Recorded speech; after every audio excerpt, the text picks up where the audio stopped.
പുതിയവിള ശ്രീ വടക്കൻ കോയിക്കൽ ദേവീ ക്ഷേത്രത്തിൽ വിജയദശമി, വിദ്യാരംഭം എന്നിവ വിവിധ ചടങ്ങുകളോടെ നടന്നു. നിരവധി ഭക്തജനങ്ങൾ പങ്കെടുത്തു. പുതിയവിള ശ്രീ വടക്കൻ കോയിക്കൽ ദേവീ ക്ഷേത്രത്തിൽ വിദ്യാരംഭ ചടങ്ങുകൾ നടന്നു.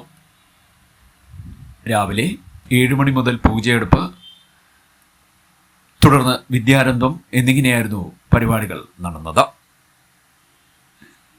8 മണി മുതൽ ഭാഗവത പാരായണം, വൈകിട്ട് ദീപാരാധന, ദീപക്കാഴ്ച, അന്നദാനം, മാസ്റ്റർ സൂര്യ സുഭേഷ് അവതരിപ്പിച്ച കീബോർഡ് ഫ്യൂഷൻ എന്നിവ നടന്നു. Professor doctor Sushama Sukumaran, doctor Usha Gopalakrishnan, doctor Divya Vijayan, ക്ഷേത്ര മേൽശാന്തി അനന്തു എന്നിവരാണ് കുരുന്നുകൾക്ക് ആദ്യാക്ഷരം പകർന്നു നൽകിയത്. നിരവധി ഭക്തജനങ്ങൾ ചടങ്ങുകളിൽ പങ്കെടുത്തു.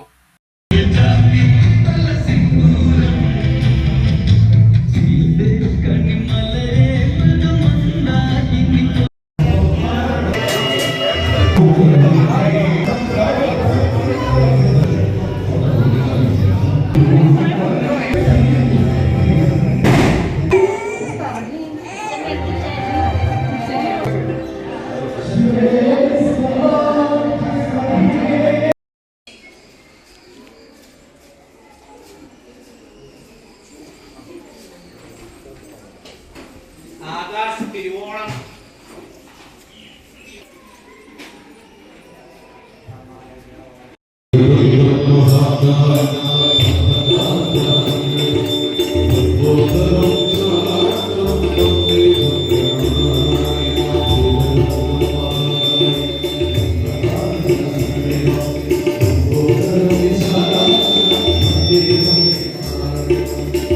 CD net news, Kayamkulam.